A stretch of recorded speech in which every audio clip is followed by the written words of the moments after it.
the show right now Lieutenant General Satish Dua, the man who planned and executed the surgical strikes as the GOC of the 15 Corps. Lieutenant General, thanks a lot for joining us. As we speak today, the latest that we're also learning, sir, that there has been a triggering of the matrix that has been in place post the Kargil war. India is, of course, preparing itself for any eventuality. How do you look at the next few days? First up, what do you expect that India will be wary of and will be preparing for vis-a-vis China? As far as the military is concerned, we will be maintaining the sanctity of the line of actual control.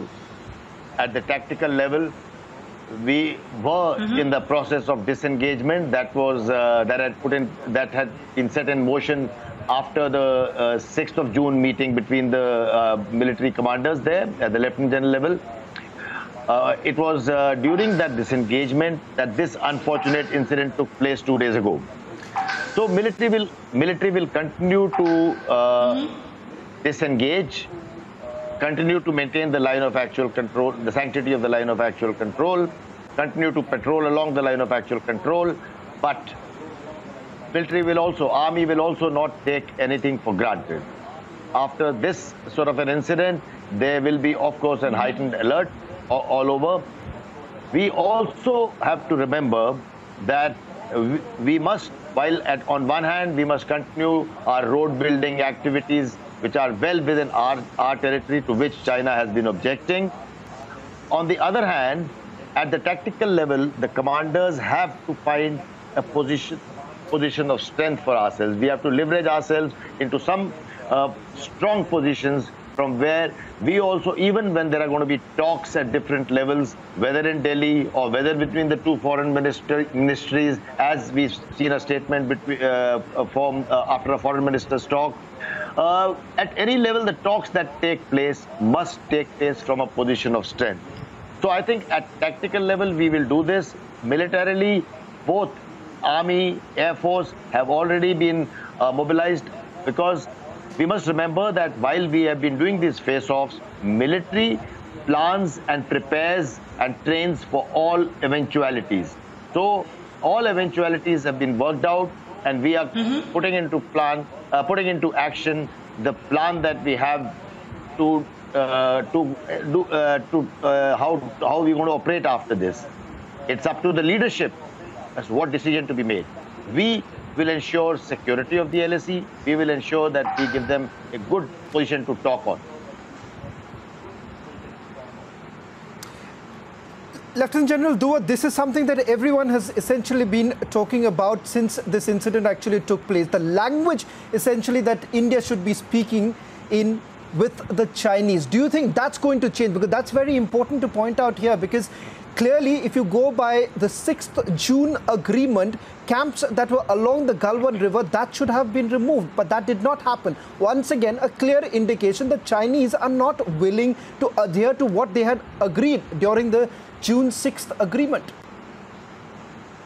You are right. And I think that is the kind of plain talking that our foreign minister has done with theirs, because the Chinese side tried to make it out that at Galwan, it is the Indian troops that have crossed over to their side of the LAC, whereas that is not the case.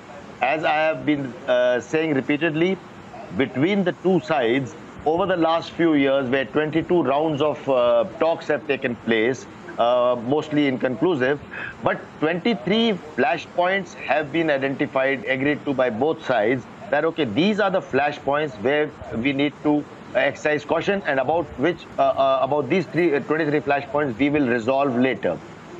Galwan is not a part of those 23 flashpoints. So clearly, this is something else.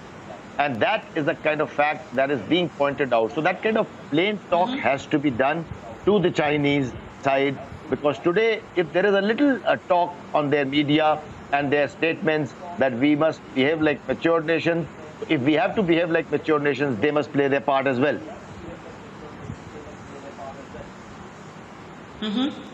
Absolutely. Lieutenant General Satish Dua, I do want to ask you, as we talk, there's a climate of great anger against China. You must be aware that several citizens are coming together, not just to pay their homage to those who have laid down their lives, but also to stand behind the army that guards our borders and lays down its life. They're also asking for greater boycott of Chinese goods. As someone who has served the country, what would your message to the citizens be today?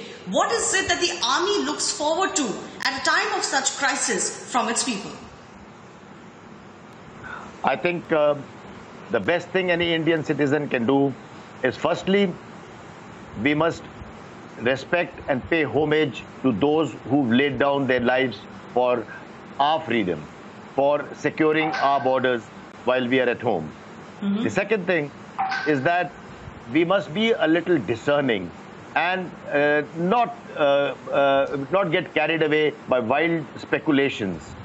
The Indian citizenry has always stood behind the army, and this is the time that we must cut across all party lines. We must cut across any other divisions that we may have, and everyone should stand united as one to ensure that we take a perfect stand against the Chinese side. Now, whether it is to do with boycotting of goods, whether it's to do with other diplomatic and financial actions, that's got to be a whole of nation approach. And I will let the leadership speak for that. But when the experts have spoken, the country must come together. For example, if we're talking of Chinese goods, then all of us need to take those actions, however inconvenient they may be to somebody. So the point I'm trying to make is that we need to come together. We need to be more responsible, and this is the time to come together, stand behind the army, have faith in your armed forces. Armed forces are capable of defending our borders, is the line of action control, and we will do it at all costs. You have seen army men, soldiers, air warriors, air warriors, giving ultimate sacrifice when required. And we just need the support of the nation, the citizens. Lieutenant General Dua, talking to the Chinese, how difficult it's going to be right now, given the fact that the current circumstances, what we have seen that's happening in Galwan Valley, the fact that we cannot really trust them with any of the agreement. They have clearly violated at least 5 of the treaties that I can name. Keeping that in mind, in that backdrop, how do you see the way forward? Are we in for a long haul right now?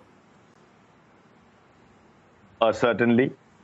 It is a very grave situation, in fact, grim.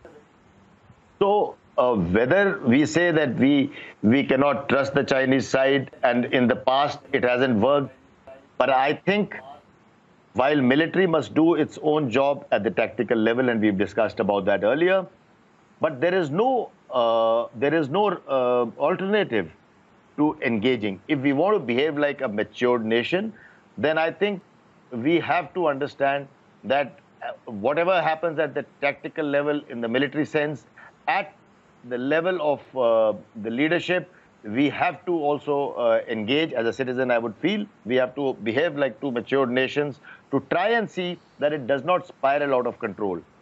Because when we say spiral out of control, it is one thing to have a skirmish. And as I was hearing the earlier speaker speak, when you talk about Kargil or you talk about the LOC, there the difference is it is the terrorists who are coming in, or at least they're using the front of terrorists. Here, it is two militaries. The soldiers from both sides are arrayed against each other. So I would like to obviously take, as an army man, we have to take strong steps. But as countries, we also have to behave like matured nations. Lieutenant General Satish Dua, one final question I want to ask, because you are so experienced and we want to take your view on this. There have been a lot of talk about how China is a very untested army and it cannot really afford to take on India right now.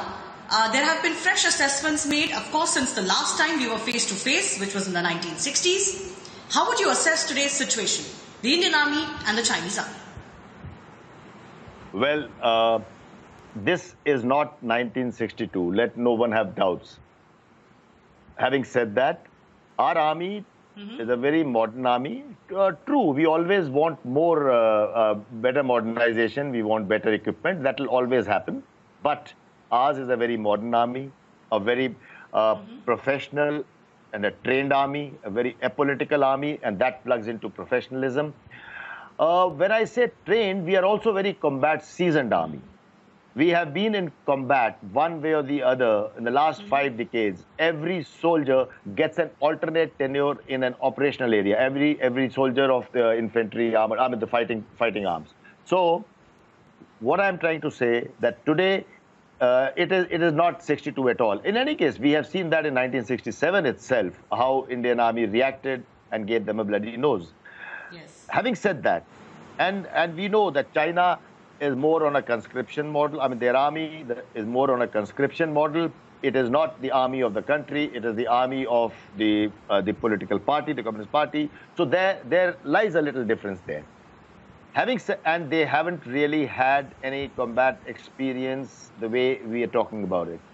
But having said that, I still want to say, I want to throw in a word of caution to say that we must never, ever underestimate the enemy. We must not think that, the adversary will be a pushover, because that would be a mistake. So we must always take the adversary strongly. But all I want to reassure everyone, and everyone in our country knows, that Indian Army is every soldier is a seasoned soldier for all the kind of combat that we have seen across the country and in different situations, in different terrains.